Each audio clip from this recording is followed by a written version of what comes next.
What is legacy? Is it your place on a Forbes list? Is it your name on a billboard? Or maybe government honors or awards? Sure, all of it counts, but legacy is a lot more than just that. It's how people remember you after you're gone, how they talk about you, how they narrate stories about you. And that is why Ratan Tata stood out. I'm sure you've read about what happened. Mr. Tata had been hospitalized for a medical checkup this week, and then last night the news came in, Ratan Tata had passed away at the age of 86. What happened next rarely happens. The whole country came together. Politicians, athletes, actors, business leaders, all of them mourned Ratan Tata together. If you look at their messages, you will notice something. A few common words used to describe him: visionary, philanthropist, compassionate, and nationalist. It's a lot of heavy adjectives for one man, but Ratan Tata carried them with ease. Today, his last rites were held in Mumbai. The Maharashtra government had declared a day of mourning. They also ordered a state funeral for him. Just look at how many people turned up to pay their respects.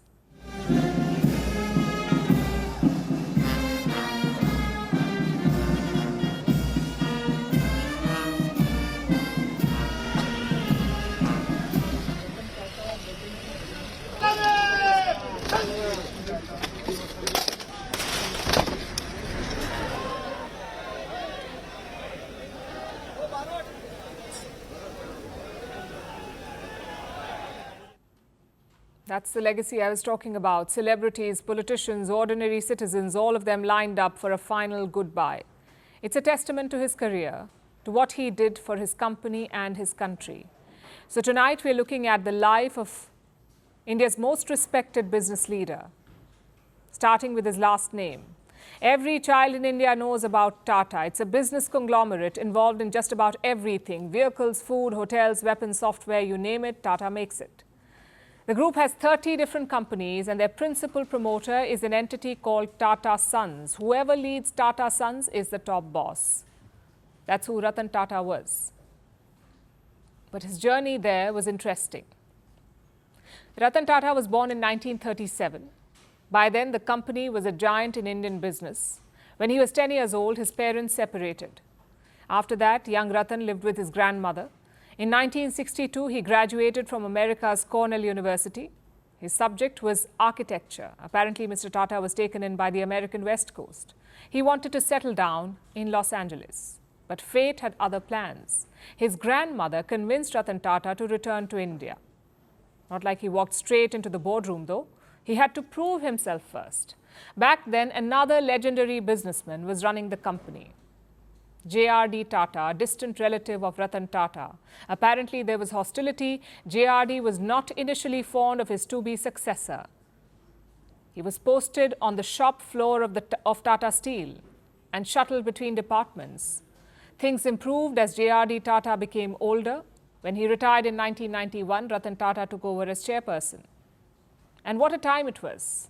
India was starting to open up its economy. Free market policies were being rolled out, so Ratan Tata had his work cut out. He inherited a solid group of companies, but they lacked a common vision. In 1991, Tata was like a federation of different companies. Ratan Tata went about fixing that. During this time, he also announced a major goal: a homegrown car. He set up a new engineering team to design it. He was personally involved in creating the assembly line. Thus, in 1998, the Indica was born. His car project also revealed his compassionate side.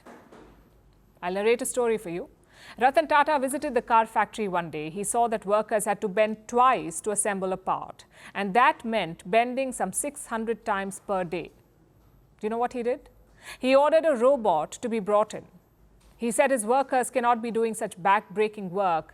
That was Ratan Tata, the boss, always caring for his workers. By the turn of the 21st century, Ratan Tata had consolidated different Tata companies, so he eyed his next target, a foreign footprint. In the year 2000, he led the acquisition of Tetley Tea. In 2007, he bought steelmaker Chorus. And in 2008, he made his biggest splash. Tata Group bought Jaguar and Land Rover from Ford. Again, there's a story behind it. Tata's Indica was not a success at first, so Ratan Tata considered selling the auto business. Ford was keen on buying it, so Ratan Tata and his team flew out to Detroit. But the meeting went really bad. Apparently, the Ford CEO humiliated Ratan Tata. He said to him, "You don't know anything about it, so why did you start the passenger car division?" The deal never went through, but it lit a fire in Ratan Tata. He got his redemption years later. In 2008, the Great Recession had hurt Ford's business. They could not hold on to Jaguar and Land Rover. Enter Ratan Tata. He bought them off Ford for $2.3 billion. Basically, he bailed out the company that humiliated him. Of course, not all of this was seen positively. Some people questioned this acquisition spree. You see, Tata was taking loans to buy loss-making foreign companies. A lot of experts wondered why, but Ratan Tata proved them all wrong. He retired as chairman in 2012, and by then, 2/3 of Tata's revenue came from abroad. It was truly a multinational company. And that's his business legacy. He took Tata to the world, all the while keeping his feet on Indian soil. He tried to understand what the Indian consumer wanted. And that is why he made the Nano. It was supposed to be the cheapest passenger vehicle in the world, just about 1 lakh rupees for the base model. Again, his assumption was right. Indians did want a car of their own, but perhaps a bigger model would have worked better. It's business at the end of the day. You win some, you lose some. And Ratan Tata won a lot more than he lost. But outside business, he only won. Ratan Tata became synonymous with philanthropy. He wasn't one for flashy cars or palatial houses. In fact, his Mumbai house did not even have guards. And he did not have to learn philanthropy. It's how he was brought up. The Tatas have always emphasized on giving back to the community. Listen to what their founder, Jamsetji Tata, said. The community is not just another stakeholder in business, but is in fact the very purpose of its existence. Ratan Tata lived by these words. You see, 66% of Tata Sons' equity was held by Tata Trusts. All that dividend money went straight to the trust, to charity.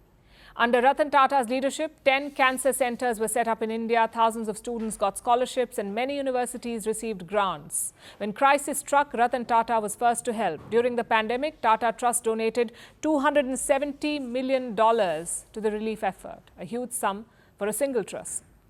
When the 26/11 Mumbai attacks happened, Ratan Tata was personally affected. His Taj Hotel was among the targeted sites. Many of his employees and guests were killed. Ratan Tata paid lifelong salaries to the families of the slain staff, even built a memorial for them. A few years ago, he made a quiet trip to Pune. No cameras, no announcement, no fanfare. Do you know why? To meet a former employee who was ill. Imagine that, an 83-year-old man, one of the richest people with the most famous surname in India, driving down to see a former employee. It tells you a lot about who this man was, what he prioritized in life, how he treated his employees, and how he saw the world.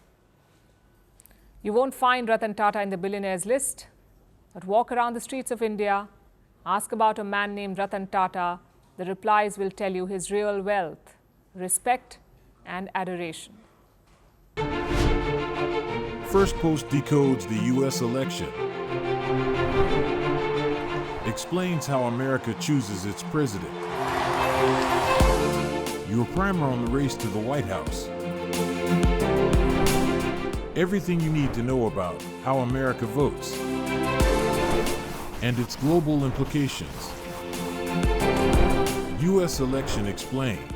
Every Monday and Thursday only on Firstpost.